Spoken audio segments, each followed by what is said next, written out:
Welcome to Easy Medical Notes. Now we will see tricuspid stenosis.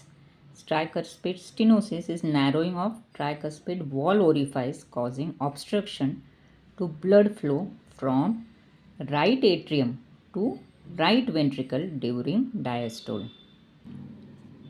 Again, the clinical manifestations are fatigue, puffiness, facial puffiness, abdominal discomfort, congestion, hepatomegaly, peripheral uh, edema, ascites, and early satiety. Right heart failure, due to which hepatic discomfort and peripheral edema is there. There is raised GVP, prominent A wave, mild dystolic murmur which is best heard at lower left or right sternal edge, right heart failure, hepatomegaly, presystolic pulsations, large A wave, ascites, peripheral edema. Diagnosis confirmed on Doppler or 2D echo. Management, it requires surgery, that is valve repair or replacement. Now, the tricuspid regurgitation.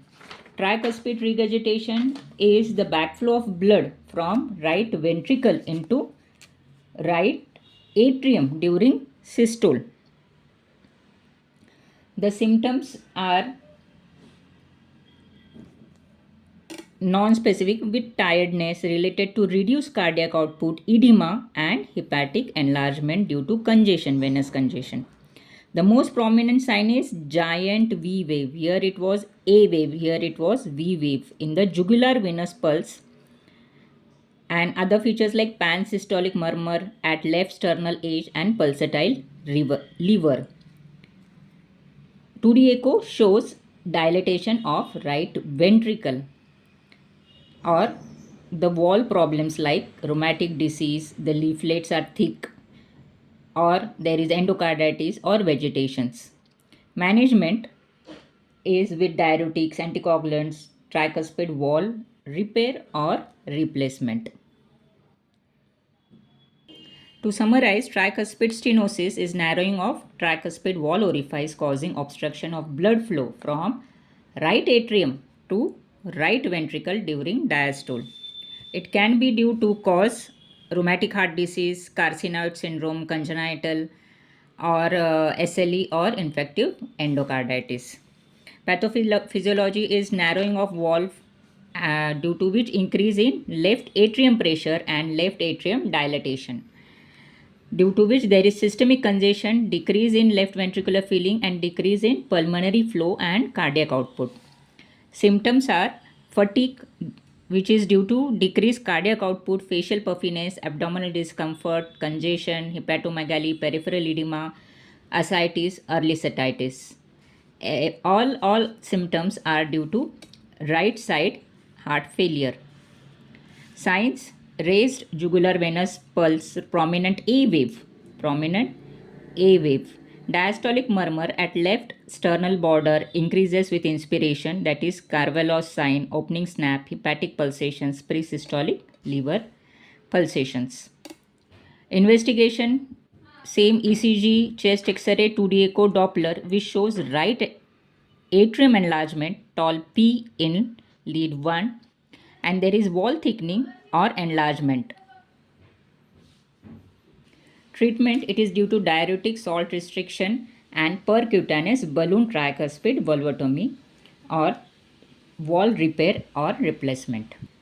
In tricuspid regurgitation, there is backflow of blood from right ventricle into right atrium during systole due to incompetence of closure of tricuspid valve. Causes can be right ventricular dilatation due to hypertrophy, pulmonary hypertension, or right ventricular infarction or ASD. It can be due to congenital trauma, infective endocarditis. Pathophysiology is incompetent wall, due to which there is backflow into right atrium and there is right atrial dilatation and the pressure inside increases and there is systemic venous congestion due to which right ventricular volume overload, right ventricular dilatation, and right ventricular failure. The symptoms raised JVP with V wave. Pansystolic murmur at lower left sternal border increases with inspiration, that is Carval's sign, pulsatile lever, right ventricular heave, and right heart failure. Investigation ECG, X-ray, 2D echo, Doppler, catheterization showing right ventricular hypertrophy, atrial fibrillation, enlarged right atrium, and right ventricle. The more severe is the tricuspid wall or tricuspid opening greater than 10 centimeter square.